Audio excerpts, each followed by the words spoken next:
Hello viewers, আসসালামু আলাইকুম। কেমন আছেন সবাই? আশা করি ভালো আছেন।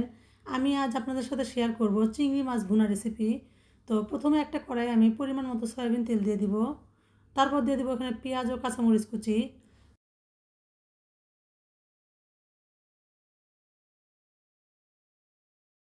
পেঁয়াজ ও কাঁচামরিচটা একটু নেড়ে চেড়ে এখানে আমি দিয়ে দিব স্বাদ মতো লবণ। লবণটা যদি আপনি প্রথম দিকে দিয়ে দেন পেঁয়াজের ভিতর, তাহলে কিন্তু তেলটা ছিটে আসার ভয় থাকে না। তো পেঁয়াজটা আমি একটু ভেজে নেড়ে চেড়ে নিব। তারপর এখানে দিয়ে দেবো আমি চিংড়ি মাছ। এই চিংড়ি মাছটা আমি আগে থেকে কেটে পরিষ্কার করে ধুয়ে নিয়েছি। আমার কাছে মনে হয় চিংড়ি মাছটা আগে থেকে ভেজে নিলে একটু ভালো লাগে খেতে। চিংড়ি মাছটা একটু ভাজা হয়ে আসলে আমি এখানে দিয়ে দেবো হলুদের গুঁড়া, মরিচের গুঁড়া, ধনিয়া গুঁড়া। তারপর এগুলো আমি নেড়ে চেড়ে নিব। এরপর এখানে দিয়ে দেবো আদা বাটা, রসুন বাটা, জিরা বাটা।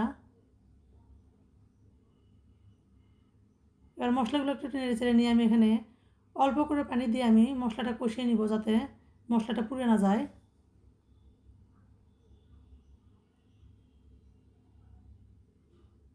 চিংড়ি মাছ ভুনাটা কিন্তু গরম ভাতের সঙ্গে খেতে খুবই মজা লাগে।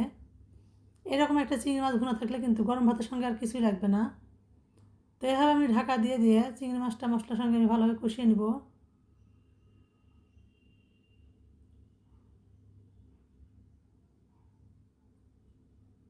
তো আমার রান্নাটা প্রায় হয়ে এসেছে।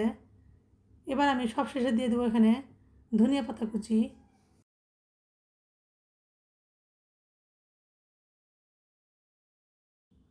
ধনিয়া পাতা কুচিটা দিলে কিন্তু চিংড়ি মাছ ভুনাটা খেতে অনেক মজা লাগে। আপনারা এভাবে রান্না করে দেখবেন, আশা করি ভালো লাগবে। ভালো লাগলে লাইক, কমেন্ট, শেয়ার করে পাশে থাকবেন। Thanks for watching the video.